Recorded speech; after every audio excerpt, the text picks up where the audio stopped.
And looks like we have multiple bills to be able to present. In your preference, 406 or 579? Why don't we go with 406?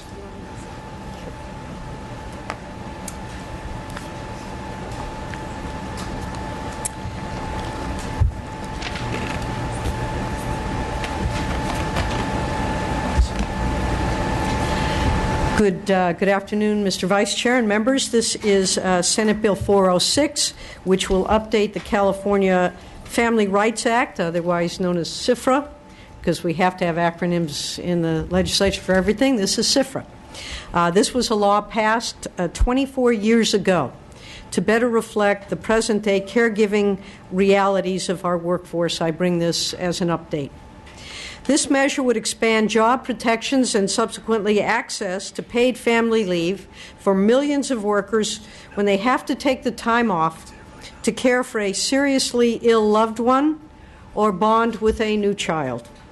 California has two major family care and medical leave laws. One law, the California Family Rights Act, CFRA, which I mentioned, was passed in 1991. And it ensures that qualified employees have up to 12 weeks of unpaid leave to return to after a period of family care or medical leave. The other law is the Paid Family Leave Act, which provides employees with partial wage replacement while caring for a seriously ill family member or bonding with a new child. SB 406 will lower the employer threshold under CFRA and will extend CFRA protection to align with the recently expanded paid family leave program to workers who care for seriously ill adult children, siblings, grandparents, grandchildren, and parents-in-law. SB 406 extends the California Family Rights Act job protections to employees working for an employer of 25 or more employees. Originally, I will tell you, this bill was measured at 5 employees. We recognized that there were some concerns about truly small businesses, so we increased that to 25 or more employees. This means that more Californians have job protections in place when they must take time off to care for a loved one or to bond with a new child. A field poll taken in 2011 found that almost 2 out of 5 employees who were eligible to use paid family leave but did not apply for the benefit chose not to because they feared losing their job or other negative consequences at work. So the choice, caring for a loved one, bonding with a new child, or keeping my job. It's a Hobson's choice, in my opinion, and certainly one that doesn't reflect a society that tries to emphasize the importance of family and community. This bill is a modest expansion of our state's family leave laws that will impact less than 6% of businesses in California, but will have a profound impact on California workers who have to face a difficult choice between putting food on the table or caring for a loved one. Many of us have not had to risk losing our job to care for a loved one with a serious illness, but life happens. And we want to ensure that Californians can keep their jobs and keep contributing to our economy while taking on the added burden and responsibility, and for many, the opportunity to provide that care and nurturing for loved ones who are in need. And now I'd like to introduce our witnesses. We have Julia Parrish from the Legal Aid Society Employment Law Center, Lisa Batista, who needed to take time off to care for her grandmother, and others who are in support of the bill. And again, I want to thank the hard work of the advocates and organizations that have been working on this initiative to create a stronger California, and would be happy to give them a moment to share their thoughts as well. Thank you. And again, please introduce yourself as well at the beginning of your remarks. Go ahead. Thank you. My name is Julia Parrish, and I'm a lawyer for the Legal Aid Society Employment Law Center, which is a nonprofit legal organization that advocates on behalf of low-wage workers throughout the state of California. I want to thank Senator Jackson for her leadership on this issue, and I'm honored to be here today to speak with you. Currently, CFRA, the California Family Rights Act, allows eligible employees to take unpaid but job-protected time off to care for minor children, adult-dependent children, spouses, or domestic partners. But unfortunately, many workers lack access to this leave because of the law's overly narrow definition of family. In 2013, Governor Brown signed SB 770, which expanded the definition of the family within the purposes of the paid family leave law. And so now, under the paid family leave law, workers can receive wage replacement benefits for grandparents, grandchildren, parents-in-law, and siblings. This bill brings those two definitions of family in alignment so that workers can have access to job protection when they're caring for these very seriously ill family members, as well as wage replacement benefits. 1 in 12 caregivers provides care to a parent-in-law, grandparent, or grandparent-in-law who are not currently covered under the definition of CFRA. And in a minute, you'll hear from Ms. Bautista about her experience in her own family. In addition, CFRA's eligibility requirements exclude a high percentage of the workforce, and they disproportionately exclude low-wage workers. Approximately 40% of workers are not eligible for leave under CFRA, and this leaves too many in the precarious situation of choosing between their health or family and their jobs. It's important to note that while this bill does lower the employee threshold, it does not alter the other eligibility requirements under the law. So in order to qualify for job-protected time off, employees still need to have worked for their employer for at least 1 year, and they still have to have worked at least 1,250 hours in the year preceding their leave. So we're talking about employees who have demonstrated their commitment and talent to the companies that they're working for. In addition, 40% of workers who took a qualifying leave took 10 days or fewer. I wanted to share with you today Sabrina Summerfield's story, who was unable to be here in person, but she has testified in the past on behalf of this bill. Sabrina's 3 nephews were left without a caretaker when their grandfather and younger sister were killed in a car accident. Their mother was no longer able to take care of them. And Sabrina and her husband were faced with the heart-wrenching decision of having 3 young children who really needed care, and they decided to adopt the boys, 2 of whom have disabilities, one of whom is autistic and the other one has ADHD. And although this decision was clearly very difficult, it was a very difficult time for their family. They felt, of course, they needed to take care of the children, and they had no other choice. She approached her employer and asked for 6 weeks of time off so that she could take paid family leave benefits to be there and help the boys through this particularly traumatic time and difficult time. And when she did, she was fired because her employer was too small. Her employer that she worked for only had about 30 employees at the time. And I know that she doesn't regret that decision. It was certainly the right decision for her, but it left their family in an even more difficult and precarious situation of financial instability after this emotional turmoil and emotional instability they were also experiencing. Unfortunately, her story is very common. At the Legal Aid Society Employment Law Center, we have a work and family helpline. We hear from between 1,000 and 2,000 Californians every year struggling with caregiving obligations. Just this month, we heard from Alfonso Garcia, who was about to celebrate his very first Father's Day. He was a brand new first-time dad, and unfortunately, his newborn had a health condition that required a lot of additional testing and a lot of additional trips back to the hospital right after he was born. And Alfonso worked as a tow truck driver and asked his employer if he could have time off to help care for his newborn and also to help his partner, who was still recovering from childbirth and had a difficult time going back and forth from the hospital. His employer wasn't large enough to be covered by CFRA, and he was denied the request. And so he spent this very first kind of Father's Day with the experience of not being able to be there for his son when he really felt like he needed to.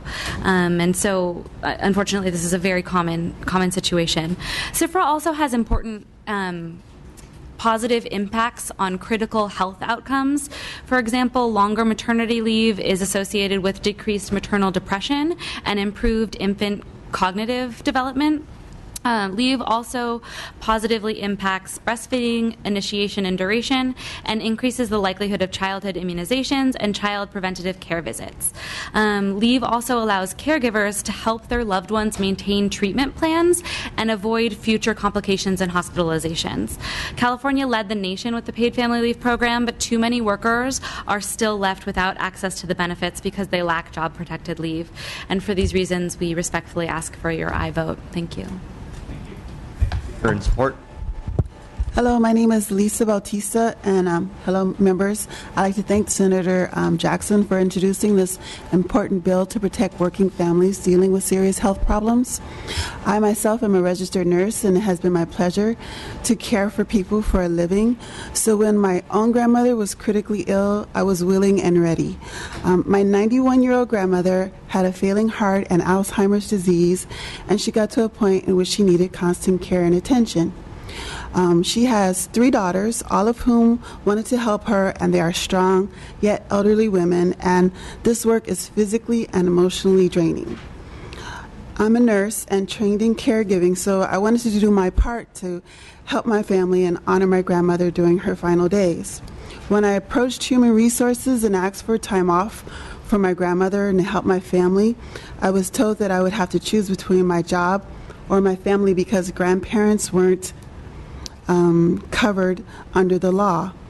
And I was in disbelief that my grandmother was not considered my family for the purpose of job protection for time off. She's my grandmother, and I consider my immediate family.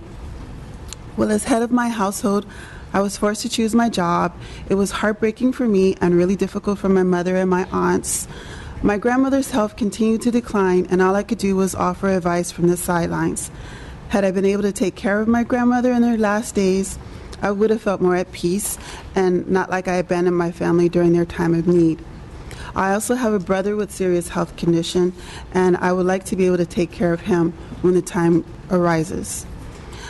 I don't have any more grandparents. She was my last one, but my sons have grandparents and each other, and I want them and anyone else who needs to take care of their family to be able to do that.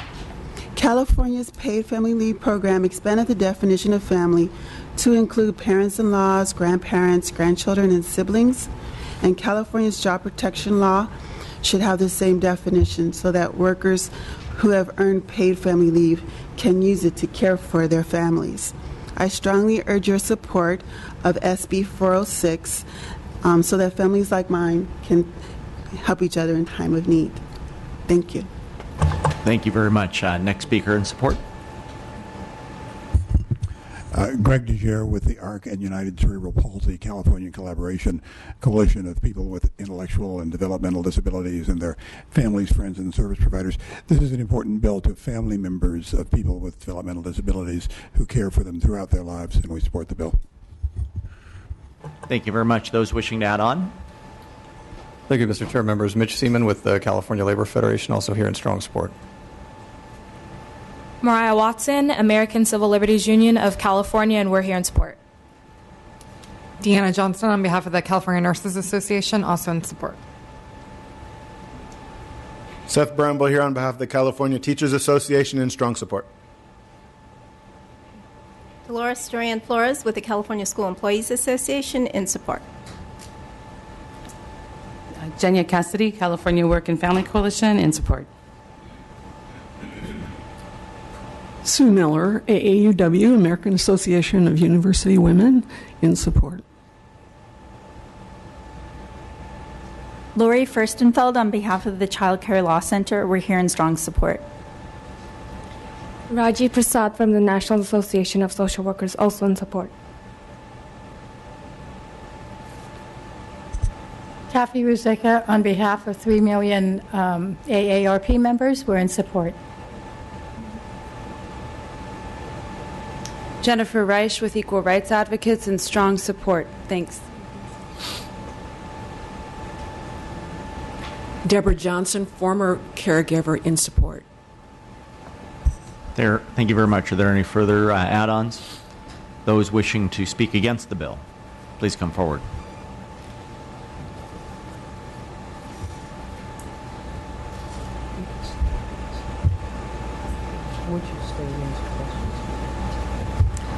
Thank you very much. 1 out of 2. 1 out of 2 is pretty good.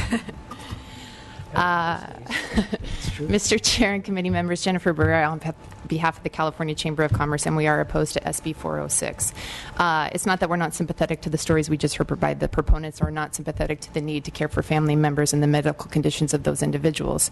But to talk about the California Family Rights Act and the companion federal law, the Federal Medical Leave Act, the intent behind both of those laws were to provide a balance between the work environment and the personal needs of the employees. And that's why the threshold was set at 50 employees or more, is because an employer of that size could balance the mandate of a 12-week protected leave of absence. It's 12 weeks. That's a significant amount of leave, and it's protected, meaning that an employer has no discretion to deny that leave if the employee meets the criteria. It doesn't matter if you have other employees out on leave. It doesn't matter of what the type of industry you're in that has the work demands available. If the employee meets the criteria, you are mandated to give them that leave of absence, or you could be subject to litigation.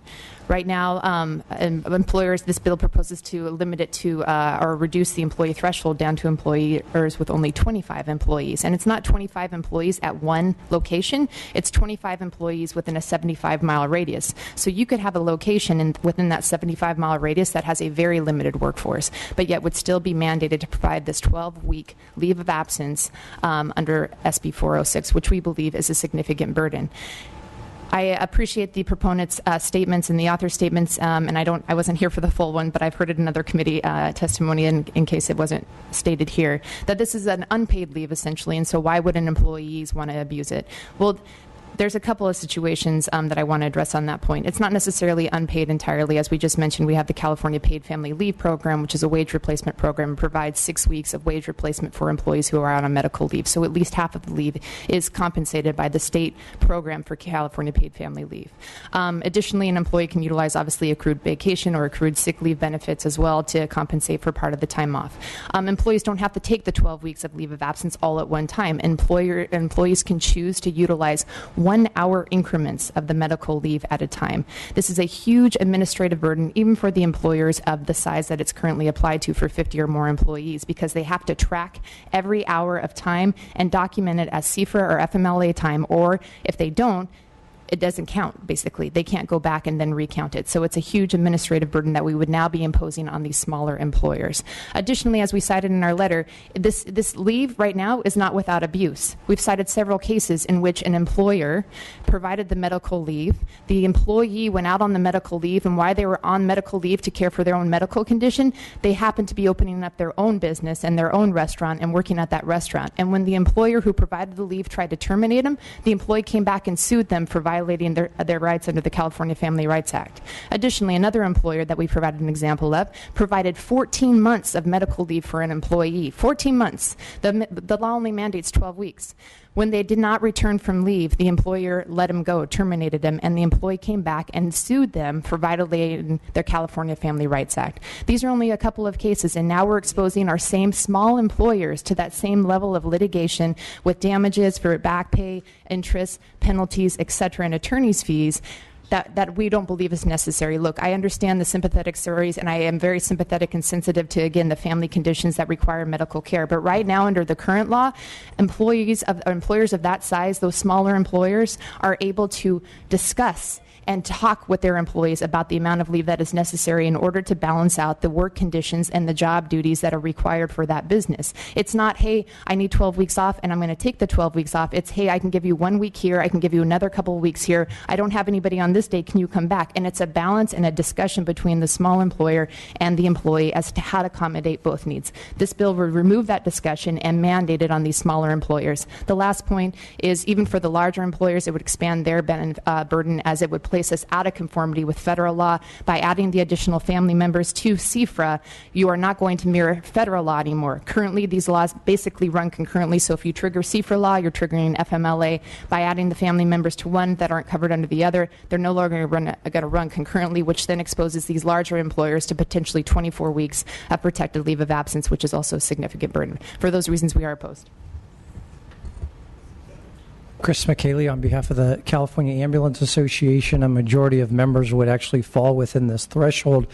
Just to expand on what Ms. Barrera indicated, more than 40 other states conform to federal law and retain that 50-employee threshold. As she indicated, it was chosen for a specific reason. The main one being, once you go below that 50-employee threshold, it's very difficult for small businesses to comply with that up to 12-week protected leave. Our grave concern is the private right of action that is contained within CFRA, that in addition to attorney's fees also even allows injunctive and declaratory relief as well as punitive damages. So the threat of litigation under this expansion of CFRA is of grave concern to our membership. Thank you. Those additional who want to add on in opposition. Good afternoon, Mr. Chairman and members of the committee. Javier Gonzalez here on behalf of the California Restaurant Association. We're opposed to the bill. Good afternoon. Matthew Allen, Western Growers, also opposed. Nicole Rice, California Manufacturers and Technology Association. This is a bill that has garnered significant review from our membership, and we are opposed to it as well. Thank you. Thank you very much. Any others additional wishing to speak against? Seeing none, we'll take that to the members of the committee. Comments, questions, motions?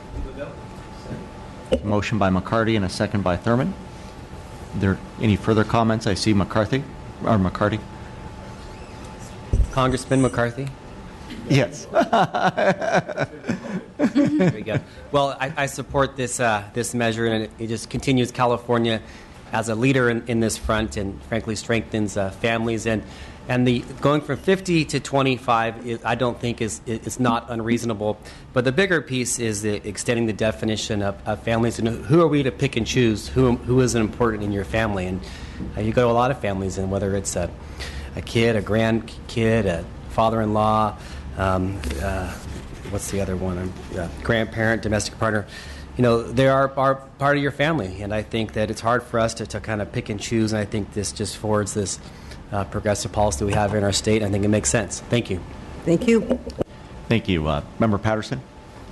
I'd like to ask you to help me understand the movement from 5 employees to 25.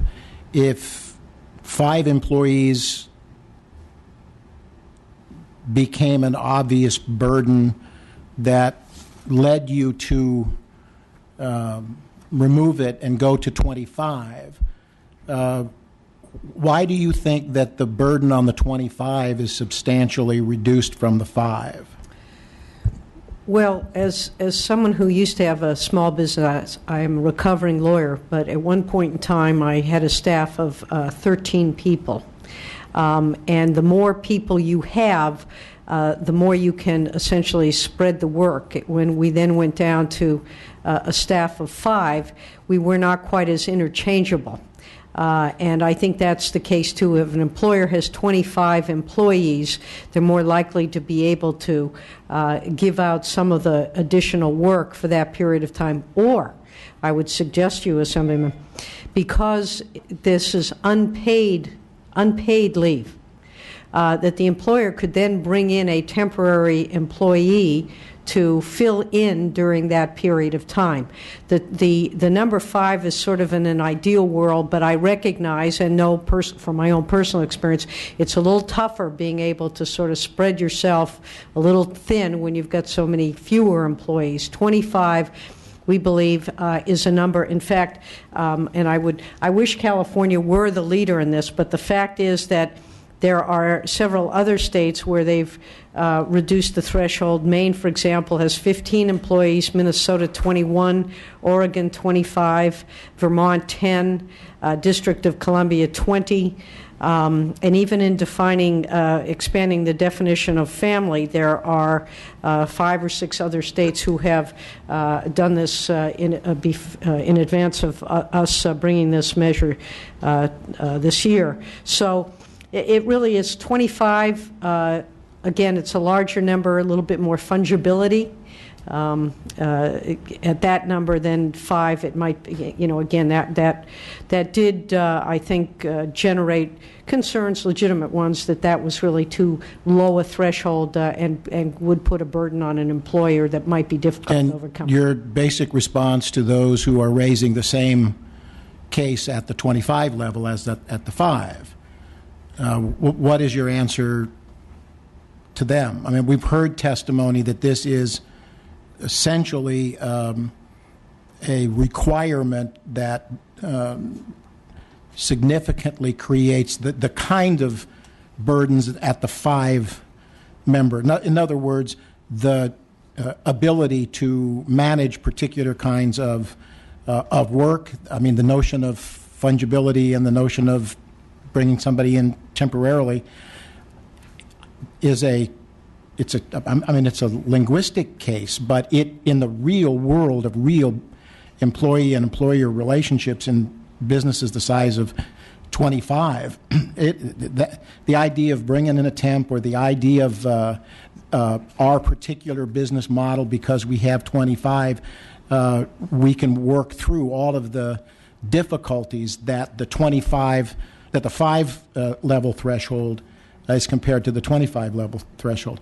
I'm having a hard time being convinced that there's a substantial difference between 5 and 25, and that if in fact 5 and 25 are essentially co-equal in the circumstances with which they must deal, why the 25 simply is not an arbitrary.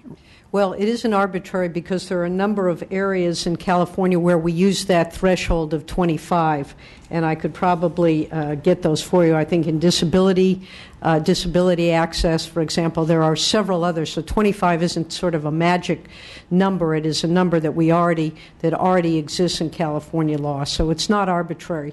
I might also indicate that represents an expansion of only 6% of all businesses, and that most employees, when they do take this leave, it's usually for a period of, I believe, 10 days is the average. So it's it is, again, we're balancing the needs of employees to care for their families and also the needs of businesses. In 10 days, I mean, from my own personal experience and in talking with a number of our smaller businesses of 25 or more, which in some communities, frankly, are mid-sized businesses, but at 25 or more, employers, and particularly when you're talking about providing unpaid leave so that you have the flexibility to add temporary staff, is one where it is doable for most businesses. And it is not, as I mentioned, there are several other states where this has been the law and has worked effectively. And one final question with respect to the issues raised by the Ambulance Association, with specific reference to within the 75 mile geographic area, and also tied with that, if you will, the notion that how do you hire a temp ambulance? These kinds of that seems to me to be, with respect to that kind of fundamental emergency service, a real question of the kind of flexibility and the necessity to have not rigid law,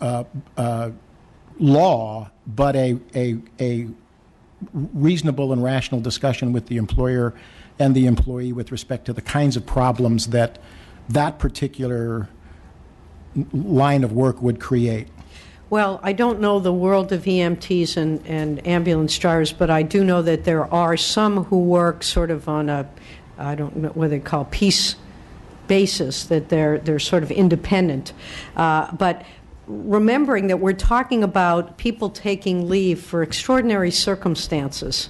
This isn't something that people decide, I just want to take a break and I want you to cover for me, Mr. Employer or Madam Employer. This is when you have a family circumstance. either the birth of a child or the usually unexpected illness, significant illness of a loved one. And so we are talking about situations where, yes, in an ideal world, the employer and the employee sit down and they talk to each other. In fact, in studies that have been done where businesses provide these kinds of opportunities for their employees to take time with loved ones in particular in periods of extreme angst and difficulty, that the employees are more loyal employees. Their longevity increases because there's a relationship that's built up there. The employer says, I'm going to help you out when you've got a difficult situation in your life. And then the employee generally appreciates that and says, you know, you've gone the extra mile for me. I'm going to be here and be loyal to you. So it really is a win-win. And it's a situation where, again, just to reiterate, this is usually in circumstances where people are under enormous stress or need to address family issues, which of course we all know about. And as I mentioned in my opening remarks, you know, life happens. These things happen, and you have a loved one who needs your care and attention, and you want to be able to provide that.